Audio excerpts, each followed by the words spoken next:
बिस्मिल्लाहिर्रहमानिर्रहीम अस्सलाम वालेकुम।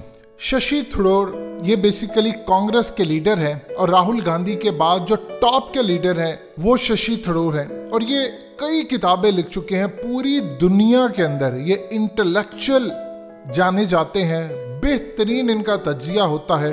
कई लिहाज से इन्होंने दुनिया भर में ऐसी ऐसी जगह पर आर्टिकल्स लिखते हैं। ये पूरी दुनिया के टॉप लेवल के जितने भी मीडिया आउटलेट्स हैं वहाँ पर जाकर अपनी राय देते हैं। अब इन्होंने जो डेवलपमेंट सामने पूरी कौम के रखी है, उन्होंने कहा है कि असल में इस वीडियो की अहम डिस्कशन चलती रहेगी, लेकिन इससे पहले आप वीडियो को लाइक करें, हकीकत टीवी को सब्सक्राइब कर लें और बेल आइकन पर ज़रूर क्लिक करें। अफगानिस्तान का खेल इंडिया को समझ नहीं आ रहा। इन्होंने वार्निंग जारी की है। इन्होंने कहा है कि अफगानिस्तान में असल में जो अमेरिका को शिकस्त हुई है वो पाकिस्तान की विक्ट्री हुई है। इन्होंने जनरल हमीद गुल का हवाला देते हुए कहा है कि आपको पता ही नहीं चला कि आईएसआई क्या कर गई है, ये दुनिया की एजेंसियों को पता ही नहीं चला और अमेरिका की शिकस्त हो गई है। कहा मैं मोदी को वार्न करता हूं, तूफान आने वाला है। वो तूफान कौन सा है? इन्होंने कहा कि असल में काबुल में हुकूमत आने वाली है पाकिस्तान की, यानी आईएसआई की हुकूमत है, यानी अफगान तालिबान की जो हुकूमत है उनको वो कहते हैं कि आईएसआई की। उन्होंने कहा जो बड़ी डेवलपमेंट होने जा रही है, इन्होंने जो बात की है वो अब तक का सबसे बड़ा निचोड़ है। इन्होंने कहा कि अफगान तालिबान आएंगे इक़्तिदार के अंदर, उनका जो टूटा हुआ बेसिकली जो ग्रुप है जिसको इंडिया ने स्पॉन्सर किया, जिसको हम तहरीक तालिबान कहते हैं, टीटीपी के नाम से जानते हैं, जिसके खिलाफ पाकिस्तान ने ज़रबे अज़्ब किया। उन्होंने कहा कि जब अफगान तालिबान इक़्तिदार में आएंगे तो डेफिनेटली बात है फिर वहाँ पर अमीर तो एक ही होगा और वहाँ पर जो अफगान तालिबान के साथ ग्रुप है, उन्होंने हालिया एक लेटर भी जारी किया था जिसके अंदर उन्होंने कहा था कि जो भी तहरीक तालिबान के वो बैत कर लें अफगान तालिबान के लीडर के ऊपर। अगर बैत नहीं करेंगे तो याद रखिएगा फिर उनके खिलाफ कार्रवाई होगी। उन्होंने कहा जो मुझे मालूमात मिली है कि अफगान तालिबान जैसी हुकूमत में आएंगे तो जो तहरीक तालिबान है वो असल में उनको पेश करेंगे पाकिस्तान की आर्मी के साथ। वो पाकिस्तान की आर्मी से माफ़ी मांगेंगे, वो उनको कहेंगे कि ये अपने गुनाहों पर शर्मिंदा है और आज के बाद पाकिस्तान की फ़ौज के ख़िलाफ़ या पाकिस्तानियों के ख़िलाफ़ कोई इक़दाम नहीं होगा। लिहाजा अफ़गान तालिबान उनको पाकिस्तान की फ़ौज से, रियासत से माफ़ी मंगवाएंगे। माफ़ी मंगवाने के बाद उनको कौमी धारे के अंदर लेकर आएंगे। उसके बाद अफ़गानिस्तान में अफ़गान तालिबान लीडर होंगे, तहरीक तालिबान उसमें ज़म हो जाएगी, ख़त्म हो जाएगी। वो माफ़ी मांग लेंगे, उनके जो लीडर मार दिए सब सिलसिला ख़त्म हो जाएगा। अब उसके बाद जो असल अगला नंबर आएगा वो इंडिया का होगा, क्योंकि यहाँ से क्लियर हो जाएगा इंडिया ने तो उसमें अपनी प्रॉक्सी बिठाई हुई थी। वो सारे के सारे या तो जो थोड़े से लोग रह जाएंगे उनको अफगान तालिबान और पाकिस्तान की फ़ौज ये मिलकर मार देंगे, जो बाकी रह जाएंगे वो तौबा वगैरह करके सब कुछ इनके ग्रुप में आ जाएंगे। लिहाजा वहाँ पर जो हमेशा हमेशा के लिए पाकिस्तान के ख़िलाफ़ मामला था वो ख़त्म हो जाएगा। उन्होंने कहा कि जनरल हमीद गुल ने जो बात की थी कि आईएसआई एक वक्त आएगा दुनिया लिखेगी कि अमेरिका की मदद से उसने शिकस्त दी, तो उन्होंने कहा कि अब वो बात पूरी हुई है, ये आईएसआई की पॉलिसी थी। अब मैं वार्न करता हूँ इंडिया को, मोदी को, कि तुम्हें अंदाज़ा नहीं है कि अफगानिस्तान में पाकिस्तान का जो ट्रबल वाला मामला था वो ख़राब है। पाकिस्तान के अमेरिका के साथ ताल्लुकात ज़रूर ख़राब हो रहे हैं, लेकिन उसका नुकसान भारत को होगा, क्योंकि अमेरिका के खिलाफ पाकिस्तान है, वो चाइना के साथ मिल गया, रशिया के साथ मिला हुआ। और सबसे बड़ी बात यह है कि अफगान तालिबान अब अश्योरिटी ये देंगे कि पाकिस्तान के ऊपर कोई हमला ना हो, यानी ये पूरा अफगानिस्तान का मामला अब उनके हैंड ओवर होगा।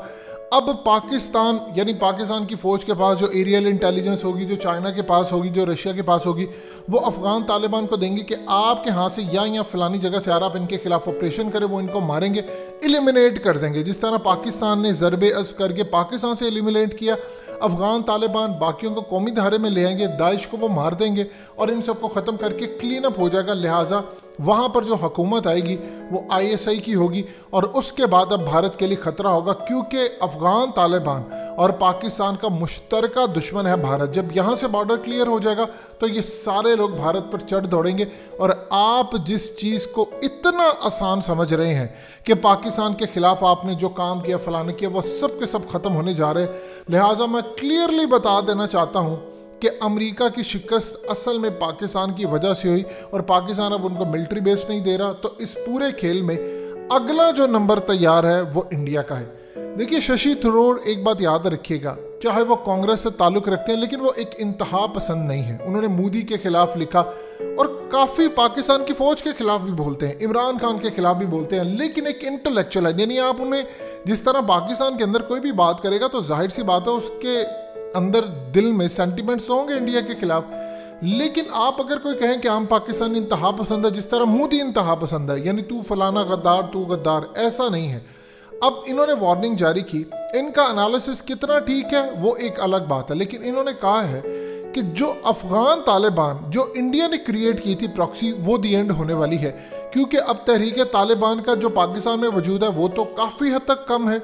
जो रह गया अफगानिस्तान में तो वो ISI और अफगान तालिबान मिलकर ख़त्म करेंगे। उसके बाद ये सब लोग इंडिया पर चढ़ दौड़ने वाले हैं, क्योंकि इनका एक बॉर्डर क्लियर होगा और मोदी के पास कोई पॉलिसी नहीं है। यानी असल में उन्होंने बताया कि मोदी का प्लान तो है अखंड भारत का, तो आप अखंड भारत बनाते बनाते भारत ही ना गवा बैठना कहीं। यानी ये सूरत हाल ना हो जाए कि अब आप पाकिस्तान को दबोचना चाहते थे, तनहा करना चाहते, तनहा तो आप हो गए हो। ईरान आपके खिलाफ, अफगान तालिबान आपके खिलाफ, तुर्की आपके खिलाफ, सेंट्रल एशिया आपके खिलाफ, रूस आपके खिलाफ, चाइना आपके खिलाफ, भूटान आपके खिलाफ, नेपाल आपके खिलाफ, बांग्लादेश आपके खिलाफ, पाकिस्तान आपके खिलाफ। तो इंडिया चारों तरफ से घिर चुका है। अब उसके पास ऑप्शन क्या बचती है? इंडिया जो तबाही अपनी लाने वाला है, जो एक गलत फैसला करेगा। इंडिया इस वक्त प्लान कर रहा है कि अमेरिका को अड्डे दे। देखिए, अमेरिका को अड्डे इंडिया अगर देता है तो अफगानिस्तान में तो वो कुछ नहीं कर सकेंगे। वो पाकिस्तान और चाइना के साथ मामला खराब करेंगे तो याद रखिएगा चाइना उसका जवाब देगा अमेरिका को। देखिए, पाकिस्तान ने काम ये किया था कि अफगान तालिबान बज़ाहिर कह लें या कुछ भी कह लें कि हमने अमेरिका का साथ दिया। हुआ यूँ कि अमेरिका ने अफगान तालिबान के अंदर से ग्रुप निकाला, तहरीक तालिबान, और उनको लोकल लोगों के जरिए हायर किया और कहा कि देखो ये तो अमेरिका का साथ दे रहे हैं। उनको मदद भी अंदर की और ऊपर से कहा कि तुम इनको मारो। अब इसी तरह सूरत हाल इंडिया के साथ होगी कि जब अमेरिका वहां पर आएगा तो चाइना में कुछ गड़बड़ होगी तो चाइना अमेरिका को तो जवाब देगा, वो इंडिया को नहीं छोड़ेगा। वो कहेगा तुमने ये काम किया, मैं तुम्हें नहीं छोड़ूंगा। लिहाजा इस पूरी सूरत हाल जो अफगानिस्तान में थी वो अब कश्मीर से लेकर, राजस्थान से लेकर, दिल्ली के बॉर्डर से लेकर, अमृतसर से लेकर हर जगह भारत में होने जा रही है। पाकिस्तान का क्या मामला है? पाकिस्तान इस पूरे खेल के अंदर, यकीन कीजिए जितनी ट्रबल हमने काटी, हमारा वजूद खतरे में आ गया था। आज़ाद बलूचिस्तान की तहरीकें, उसके बाद पख्तूनिस्तान की तहरीकें, सिंधु देश, फलाना, जरदारी, नवाज शरीफ, ये वो, पाकिस्तान का तो वजूद खतरे में था। अब इस पूरे खेल के अंदर आप ये देख लें कि मामला यहाँ तक आ चुका है कि पाकिस्तान एज पर है। हम तो करके सर्वाइव, हमारी तो फौज ट्रेंड है, बैटल ट्रेंड है, उनको पता है कि कैसे करना। इंडिया को नहीं आता। अगर अमेरिका वहां पर आता है तो अफगानिस्तान अगला इंडिया बनेगा और इंडिया को अब चाइना दबोचेगा। सो शशि थरूर ने वार्निंग जारी की है कि इंडिया अब जो अखंड भारत का प्लान है, बेहतर यह है कि वो पाकिस्तान समेत इन लोगों से दोस्ती करे, अमन के साथ रहे। कि आप लोगों ने अगर हमला करने की कोशिश की या आपने फलाना किया या आपने ढमकाना किया तो याद रखिएगा पाकिस्तान क्लियर हो चुका है। अफगान तालिबान और पाकिस्तान अगर चढ़ाई कर दी इंडिया के ऊपर तो आपके पास बचेगा कुछ नहीं। फिर आप रोते रहना अमेरिका का। अमेरिका तो ऑलरेडी शिकस्त खाकर आया है, तो वो ये सब मिलकर आपको भी शिकस्त देंगे। अब काफ़ी नेगेटिव शशि थरूर ने पाकिस्तान के खिलाफ भी बातें की, लेकिन जो टू द पॉइंट उन्होंने बात की वो ये बात थी और मोदी को वार्निंग थी। हकीकत टीवी को सब्सक्राइब करना मत भूलें, वीडियो को लाइक करें, शेयर करें और कमेंट सेक्शन में अपनी राय का इजहार ज़रूर करें।